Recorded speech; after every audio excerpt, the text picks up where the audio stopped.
할렐루야. 오늘도 이제 인생의 전투 승리의 비결이 뭔가라고 하는 제목으로 함께 은혜의 말씀을 나누려고 합니다. 인생의 전투에는 두 가지 전투가 있습니다. 하나는 육적인 전투가 있고 영적인 전투가 있습니다. 그러나 육적인 전투와 영적인 전투가 다른 것이 아니라 하나의 전투라고 하는 것도 우리는 기억합니다. 육체의 전투에서 우리가 실패를 하면 영적인 전투에 실패할 수 있는 가능성이 확률이 높다라고 하는 거죠. 그 다음에 영적인 전투에서 실패하면 그건 육체적인 전투는 100% 실패합니다. 그래서 육체적인 전투에 실패하더라도 영적인 전투에서 승리하면 다시 회생하고 일어날 수 있는 가능성이 있는데 영적인 전투에 실패하면 그는 100% 실패할 수밖에 없습니다.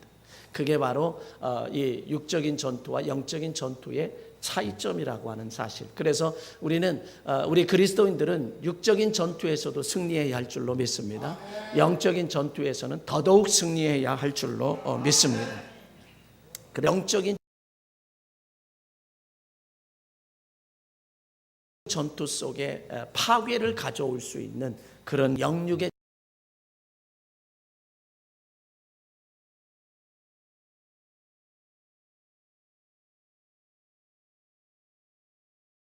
전투에서 완전히 실패한 사람입니다.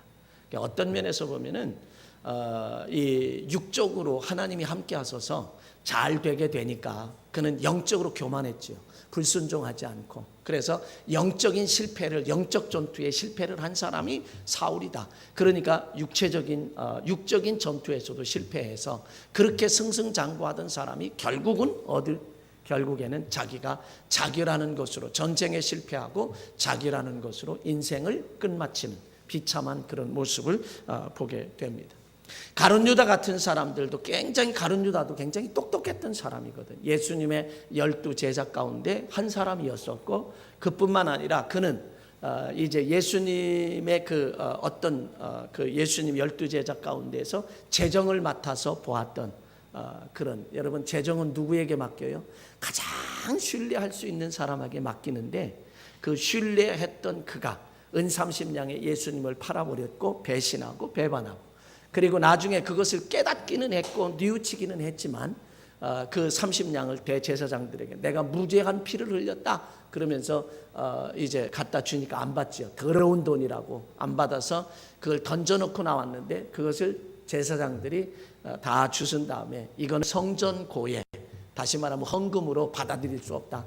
그래서 피밭을 사서 나그네 묘지로 삼는 그런 일에 하나님의 거룩한 성전고에 드릴 수 없다라고 해서, 그리고 그는 이제 곧바로 자살을 하고 이제 사도행전 1장에 가보면, 마태복음 27장에 가보면 목매달아서 자살을 했고, 사도행전 1장에 보면 18절에 그냥 떨어져서 창자가 튀어나와서 죽었다. 이런 비참한 모습들을 보게 됩니다. 그 다음에 우시야 왕이라 역대하 26장에 가보면 우시야 왕이 나오잖아요. 우시야 왕도 여호와를 이제 그 묵시가 밝은 스가랴가 사는 날 동안에 그가 여호와를 구했다. 여호와를 찾았다. 그동안에는 하나님이 형통하게 하셨다. 여호와를 찾는 동안에는 하나님이 형통하게 하셨는데, 그가 강성하여 짐에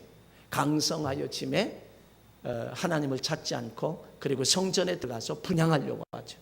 제사장이 80명의 대제사장이 80명의 제사장을 데리고 들어가서 왕이여, 이건 왕이 할 일 아닙니다 라고 말릴 때 화를 벌컥 냅니다. 화를 벌컥 낼 때 그 이마에 나병이 생겼다. 성경은 그렇게 말해요. 그래서 그것으로 인해서 쫓겨났고, 그리고 평생 왕의 자리에서도 떨어졌고, 그리고 평생 별궁에서 외롭게 쓸쓸하게 지나는, 그리고 나중에는 죽었어요. 죽었음에도 불구하고 왕의 묘실에 묻히지 못하는, 그리고 왕의 묘실 곁에 묻혀지는 그런 아주 비참한 생애. 이게 뭔가? 여러분, 이 사울 왕도 그랬고요, 가룟 유다도 그랬고요, 우시야 왕도 그랬고요, 한때 대단했던 인물들이에요. 참 놀라웠던 그런 인물들. 그런데도 불구하고 그들이 정말 전투에서 실패하게 되니까 그 생의 마지막은 그렇게 비참할 수밖에 없었다라고. 그래서 오늘날 저와 여러분의 삶을 살아가는 데 있어서 저와 여러분의 삶을 살아가는 데 있어서도 저와 여러분이 이 전투는 반드시 승리해야 할 줄로 믿습니다. 그래서 육적인 전투에서도 승리해야 되겠고 영적인 전투에서도 승리해야 한다는 거죠. 육적인 전투의 실패에도 영적인 삶에 영향을 미쳐요. 아주 결정적인, 때로는 결정적인 영향을 미쳐. 그러나 영적 전투에 실패하면 그건 인생 완전히 그건 뭐 삼장오망 징치고 막 내리는 거예요. 끝나는 거예요. 그래서 우리는 영육의 전투에서 반드시 승리해야 할 줄로 믿습니다. 근데 이 모든 이 사람 사울 왕도 그랬고 우시야 왕도 그랬고 가룟 유다 그랬고 그들은 무엇 때문에 이렇게 실패를 하느냐 하면 사실 어떤 면에서 보면 욕심 때문에 그래요. 욕심.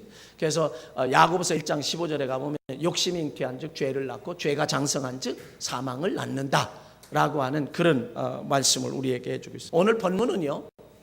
오늘 본문은 모세가 이끄는 이스라엘 백성들, 하나님의 은혜로 출애굽을 했죠. 모세가 이끄는 이스라엘 백성들이 반드시 객관적인 면에서 보면 도저히 승산 없는 게임이에요. 아멜렉과의 전투에서 승산 없는 게임입니다. 이거는 계란으로 바위 치는 격이에요. 그러니까 100% 질 수밖에 없는 그런 전투를 지금 할 수밖에 없습니다. 그런데 왜 이거 어떤 면에서 생각해 보면 이 전투를 모세는 하고 싶지 않아요. 이 전투는 피하고 싶어요. 모세는 이 전투를 하고 싶지 않고 피하고 싶어요. 그런데 필연적으로 젖과 꿀이 흐르는 가나안 땅, 하나님이 축복하신 그 가나안 땅에 들어가려면 아멜렉과의 전투는 필연적이라는 거죠. 필수라는 거예요. 그걸 통과해야 되기 때문에 싸우지 않을래 안 싸울 수가, 전투를 하지 않을래 전투 안 할 수가 없다 이거예요. 우리의 인생의 삶에서도 전투를 하고 싶지 않아.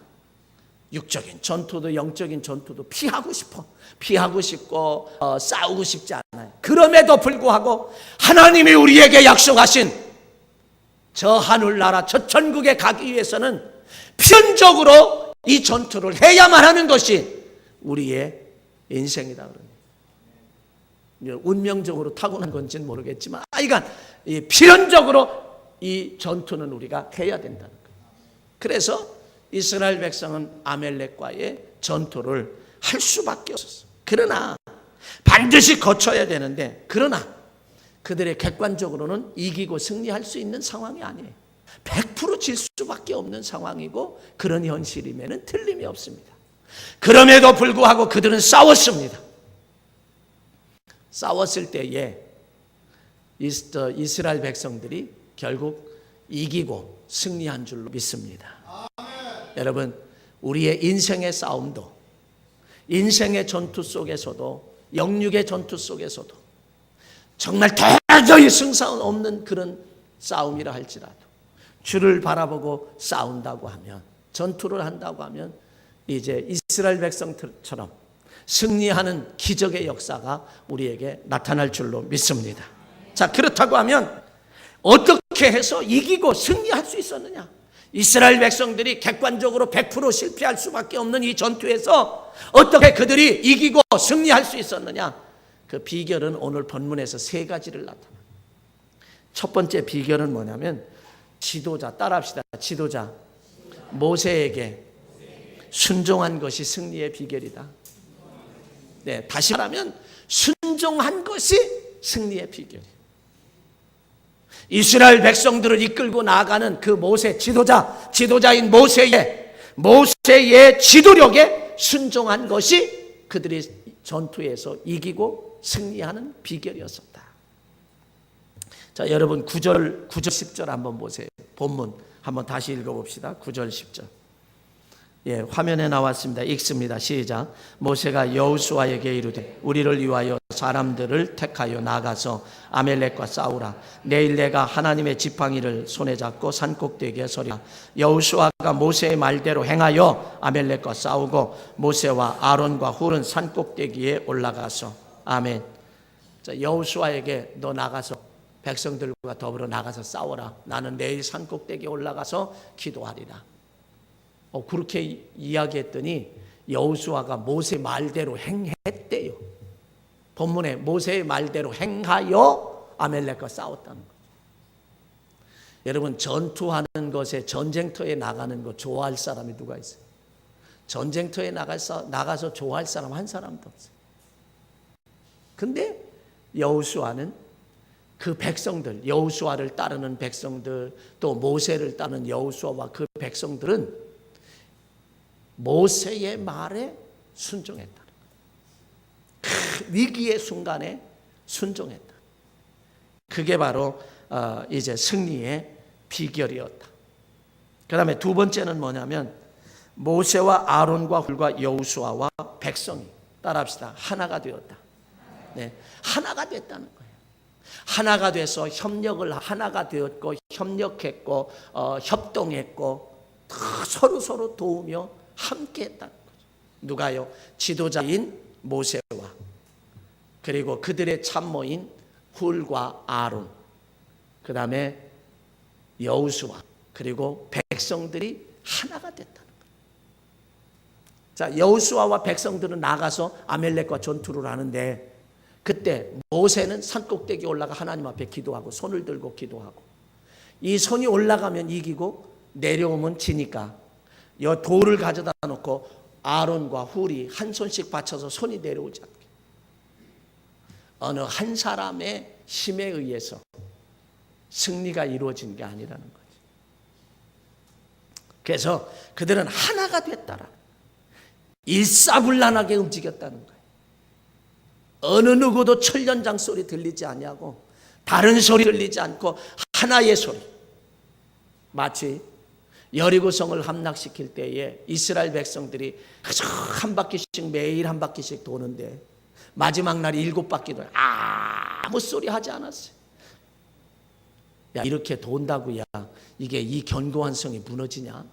돈다고 무너지냐? 이러지도 않았어요. 그저 그 말에 대해서 하나가 됐어요.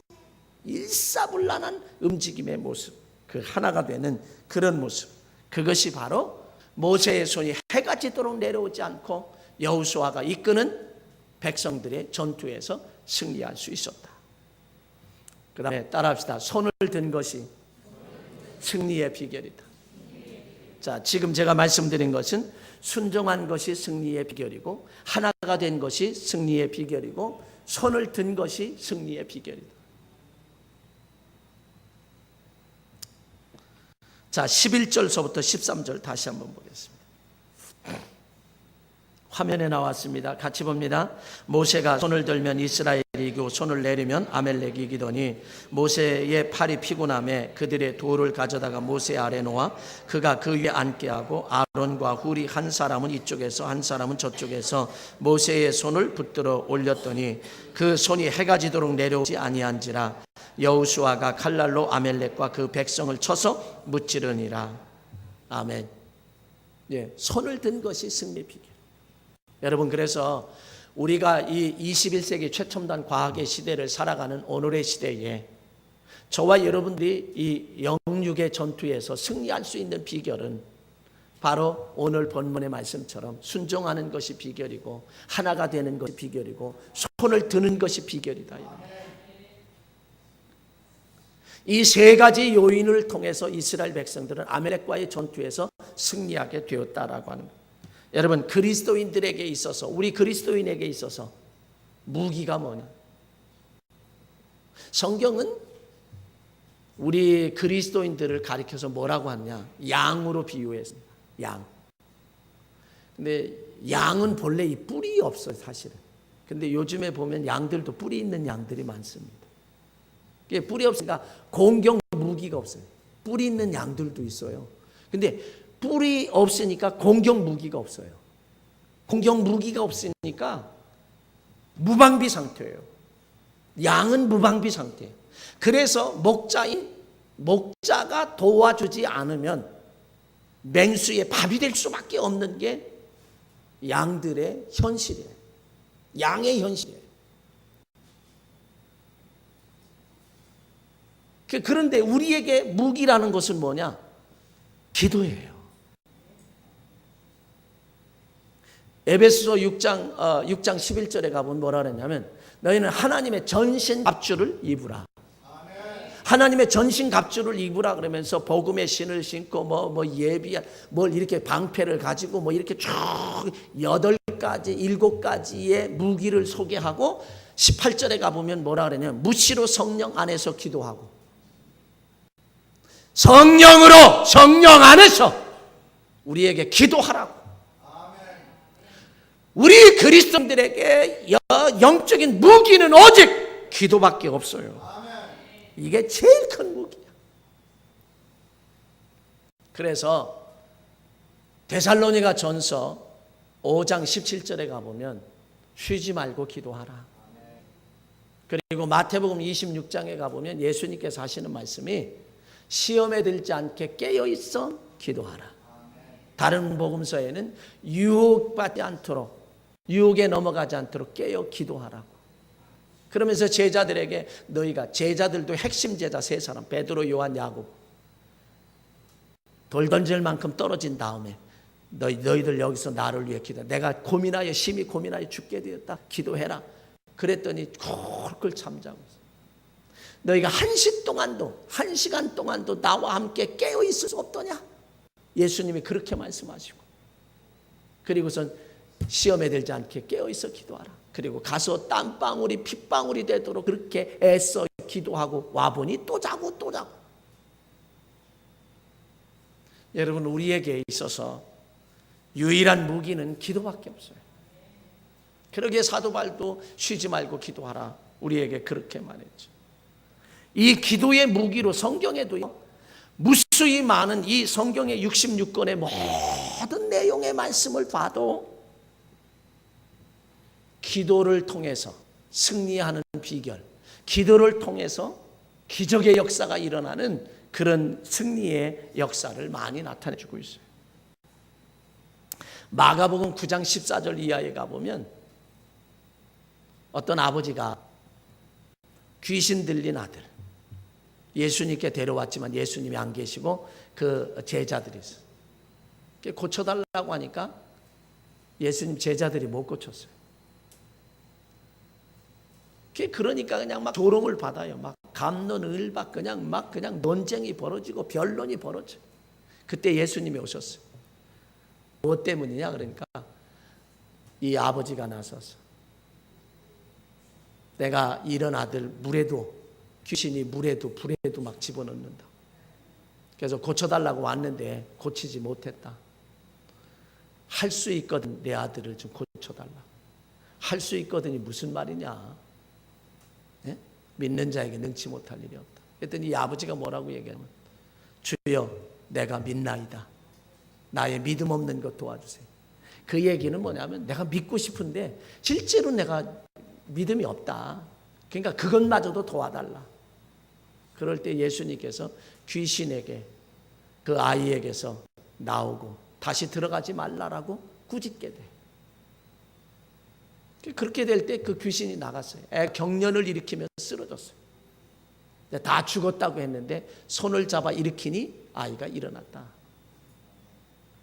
근데 그 말씀 가운데서 제자들이 망신을 당했잖아요. 망신을 당하고 나니까 정령이 여짜오되 조용히 예수님께 우리는 왜 이런 일을 하지 못했습니까? 그랬더니 21절에서 이러므로 기도 외에는 이런 종류가 나갈 수 없다. 다시 말하면 귀신이 쫓겨나갈 수 없고 기적이 일어날 수도 없다. 그렇게 얘기했어요. 그래서 기도는 귀신도 나가는, 귀신도 쫓겨나가는 그런 기적의 역사가 일어난다. 그래서 기도만이 승리할 수 있고 치유되는 그런 역사. 야고보서 5장 17절로 18절에 가보면 뭐라 그러냐. 엘리야는 우리와 성정이 같은 사람이로되 저가 기도한즉 하늘문이 닫히고 비가 안 왔어요. 3년 6개월 동안 비가 안 왔어요. 다시 기도한즉 하늘문이 열리고 비가 쏟아지는 거예요. 여러분 3년 6개월 동안 비 안 왔고 비 오고. 자, 근데 뭐라고 했냐. 우리와 성정이 같은 사람들. 우리와 성정이 같은 사람이라는 얘기는 우리와 똑같은 사람이 오줌 똥 싸고 다 한다. 먹고 마시고 다 한다 이거예요. 뭐 노골적으로 제가 이 강단에서 이렇게 좀 이런 이야기를 해서 그래. 이건 솔직히 얘기하면 그렇다 이러네. 똑같은 사람인데 그가 기도할 때에 그가 기도했더니 3년 6개월 동안 하늘문이 닫혔어. 비가 안 왔어. 다시 기도했더니 하늘문이 열리고 비가 쏟아져. 비 오게 하는 기적도 비 안 오게 하는 기적도 기도에 달렸다. 이게 기적이 아니고 뭐겠는가라고 하는 사실을 우리는 기억해요. 열왕기상 18장에 가보면 바알 선지자, 그 다음에 바알 선지자 450명과 아세라 목상, 우상 숭배한 목상, 아합 왕의 부인인 이세벨, 왕비가 다 자기 시집 올 때 가지고 온 우상들. 그래서 성전에 다 우상을 채워놨어요. 사실은 이거는 북왕국 이스라엘의 얘기예요. 그럴 때에 엘리야 선지자와 생명을 걸고 목숨을 걸고 내기하는 거예요. 불로 응답하시는 신이 정말 참신이다. 근데 뭐라 그랬죠? 엘리야 선지자가 여호와여 불로 응답하옵소서. 불로 응답하옵소서. 그럴 때 하늘에서 불이 내려와서 그 재물을 물까지 부었는데 다 핥은 듯이 다 태워버렸어요. 승리했습니다. 이겼습니다. 불이 내려오게 하는 역사도 기도였었다. 기도였었다라고.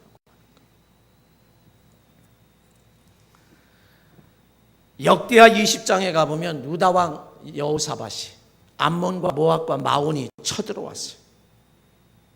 그들이 쳐들어왔을 때 도저히 이길 수도 없고 승산도 없어요.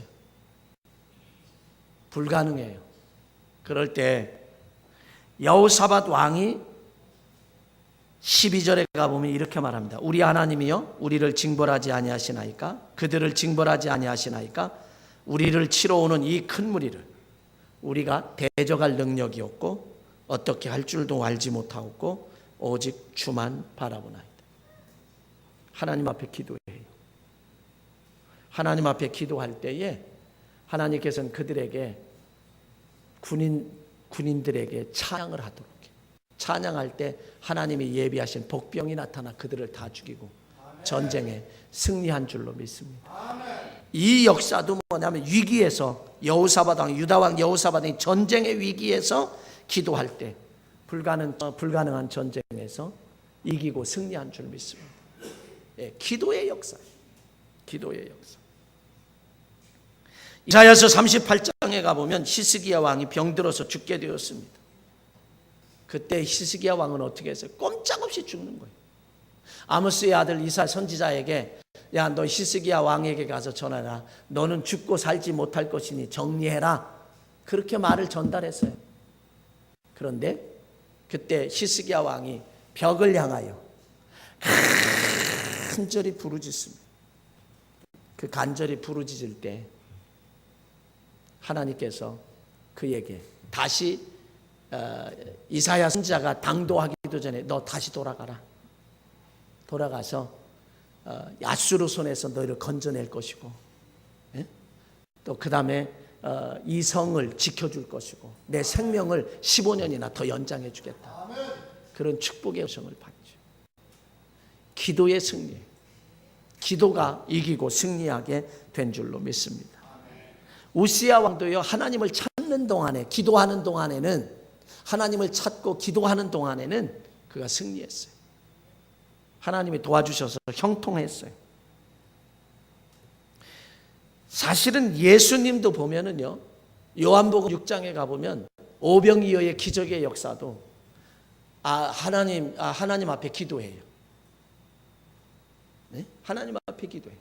뭐라 하느냐면 오병이어를 놓고 보리떡 5개 물고기 2마리를 놓고 하늘을 우러러 축사하신 후에 감사 기도했다는 거예요. 감사 기도하신 후에 나눠주라 그러니까 다 나눠줘. 5,000명이 먹고도 12광주리를 거두는 놀라운 역사가. 그리고 누가복음 11장가요? 보면은 나사로 죽었을 때도 보면 그곳에 가서 무덤을 다 열어놓고 썩어서 냄새가 나는데, 장례 지낸지 사흘이 돼서 썩어 냄새 나는데 돌을 옮겨놓고, 무덤의 앞에 돌을 옮겨놓고, 우리처럼 무덤을 생각하면 안 되고 이 사람들 불 속에 닫고 밀고 하는 그런. 그리고선 그 앞에 가서 아버지여 내 기도 들으신 것을 감사하나이다. 아멘. 그렇게 감사기도한 후에 나사로야 일어나라. 그러니까 나사로가 죽어서 너 썩어가지고 냄새나는 그 나사로가 다시 살아서 나왔어. 이 기적의 예수님도요 기도하심으로 말미암아 기적의 역사를 이루셨다. 자, 그러면 제가 오늘 여러분 다른 거 다 기억을 못하신다 할지라도 야 기도하면 기적의 역사가 일어나는구나. 전쟁에서도 승리하고 인간의 건강의 문제도 해결하고 이 모든 문제 다 해결하는구나. 여러분 이렇게 생각할 수 있다는 거죠. 순종할 때 승리의 비결과 하나 될 때 승리의 비결과 이런 모든 비결들이 우리에게 있다. 여러분 기억하시는지 모르겠는데 김정문 알로에라고 하는 김정문이라는 분이 알로에를 우리 한국에 최초로 소개한 분입니다. 그래 이건 국민의 건강을 위해서 사명감 가지고 하신 양반이에요. 우리 국민의 건강, 백성들의 건강을 위해서 사명감 가지고 사업을 하신 분이에요. 최초의 알로에를 소개하셨던 분 가운데 하나예요. 그렇다고 내가 이 김정문 알로에에서 지금 돈 먹은 거 아니에요. 그런데 최초로 소개했는데 이 김정문 이 회장이 회사는 망해도 도와줘야 된다. 회사는 망해도 도와줘야 된다라고 하는 이런 사고방식을 가지고 있는 분이에요. 많은 좋은 일들을 참 많이 했어요. 아마 제가 생각할 땐 독실한 크리스찬, 신앙인이에요. 그런데 이분이 삼풍백화점 때 자기 아내와 삼풍백화점 붕괴사고 때 아내와 그리고 아이를 잃어버렸어요. 그리고서 혼자 지내다가 나중에 중학교 국어교사, 국어 선생님과 재혼을 했습니다. 재혼을 해서 나이 차이가 한 30 차이 났었어요. 재혼을 해서 그리고 사는데 그만 이분이 2000 몇 년인가요? 2005년 12월 자녀들과 더불어서 아내가 더불어 병원에 가자고. 그런데 병원에 갔다가 그냥 바로 왔어요. 그때 대동맥 파열로 인해서 세상을 떠나버리고 말았습니다. 그러니 회사를 어떻게 이루어 가겠어요? 국어 선생님을 했던 아내가 들어가서 일을 시작하는데 이 일이 제대로 되나요? 근데 본사는 대점을 욕하고 대리점은 본사를 욕하고 직원은 임원을 욕하고 임원은 직원들을 욕하고 최악의 상황, 부도 위기에 이르렀습니다. 부도 위기에 이르렀을 때 이 부인이 이제 생각을 하는 거예요. 부인이 생각을 하기를 이대로는 멈출 수가 없다. 남편이 어떻게 이루어 놓은 이 회사인데 이거 이대로 무너질 수는 없고 이대로 멈출 수는 없다. 이렇게 힘들고 어려웠을 때 남편은 어떻게 했던가 라고 하는 것을 떠올리니까 그럴 때마다 이 회장 김 회장이 교회에 가서 기도하던 것을 기억하는 거예요. 그래, 다른 방법 없다. 그리고 그가 기도하기 위해서 교회로 달려가고 그곳에서 하나님 앞에 기도로 매달렸어요.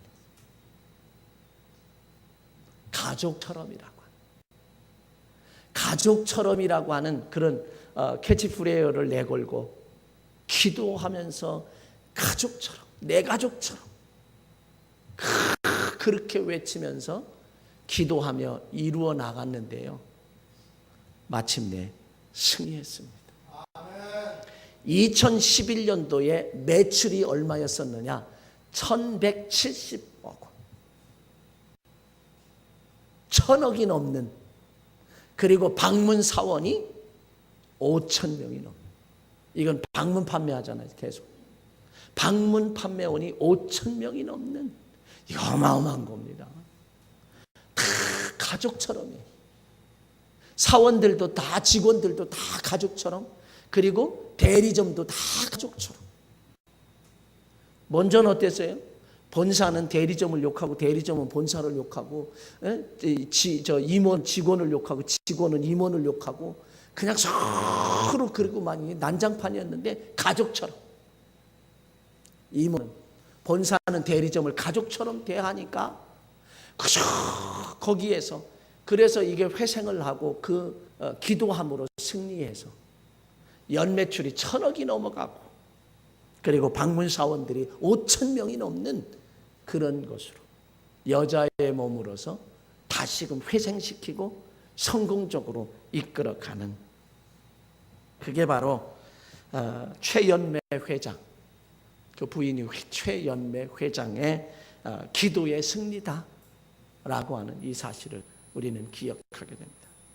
사랑하는 성도 여러분, 예수님의 겟셋마네 기도 동산에서 정말 땀방울이 떨어져서 빗방울과 같이 되도록 기도하셨는데, 그리고 십자가를 지셨어요.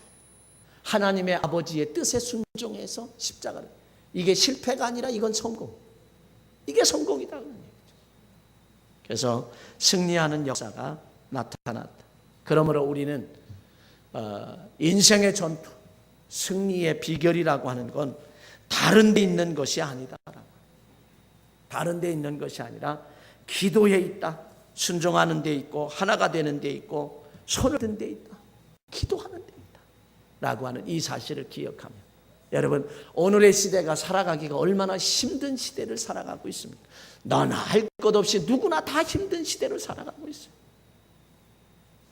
이때에 가족이 하나 되고, 그리고 손을 들 때 승리할 줄로 믿습니다. 아멘.